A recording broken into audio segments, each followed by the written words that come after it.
could be several reasons for what is widely seen as a major political miscalculation. Sheikh Nimr was convicted and sentenced to death in 2014 for inciting sectarian strife and encouraging participation in demonstrations, in what human rights organizations described at the time as a flawed trial. But he was put to death along with dozens of Sunni extremists who were convicted of more violent crimes.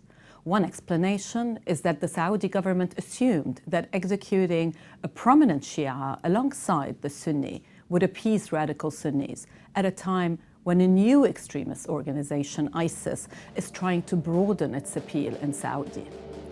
Radical Sunni are passionately anti-Shia. The execution also shows that the regime will tolerate no dissent wherever it comes from. It can also be seen as part of Saudi Arabia's more assertive attempts to stand up to Iran, which Riyadh accuses of meddling in Arab affairs and undermining its authority. In Yemen, Saudi Arabia is at war against Houthi rebels who are accused of being backed by Iran. It's also worth noting that a week before the execution, a senior Syrian rebel who is backed by the Saudis was killed in an air raid launched by Iran's allies in Syria. Relations between Saudi Arabia and Iran have greatly deteriorated in recent years, but they have now reached a new low, with tensions as high as in the 1980s. Hardliners in Iran ransacked the Saudi embassy, and the rhetoric from Tehran has been fierce. The supreme leader, Ayatollah Ali Khamenei, said there would be divine retribution. The Saudis then reacted by severing diplomatic ties with Iran, and some of their allies, including Bahrain and Sudan, have done the same. Nothing good. The Saudis and Iranians are fighting each other through proxies on several fronts. The only hope for lowering tensions in the Middle East is for Tehran and Riyadh to negotiate an end to these various conflicts.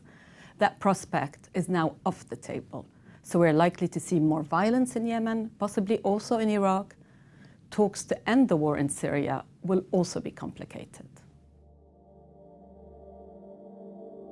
Absolutely. The Saudis are overstretched, they have a new leadership, and they're handling too many crises at the same time. It's an environment in which mistakes can be made. Taking a tough stance against Iran and Shia clerics is also a popular move that could help domestically.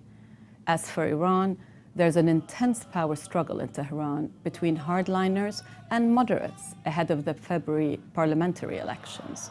President Hassan Rouhani, who is part of the moderate camp, would favor better relations with Saudi Arabia and with the rest of the world.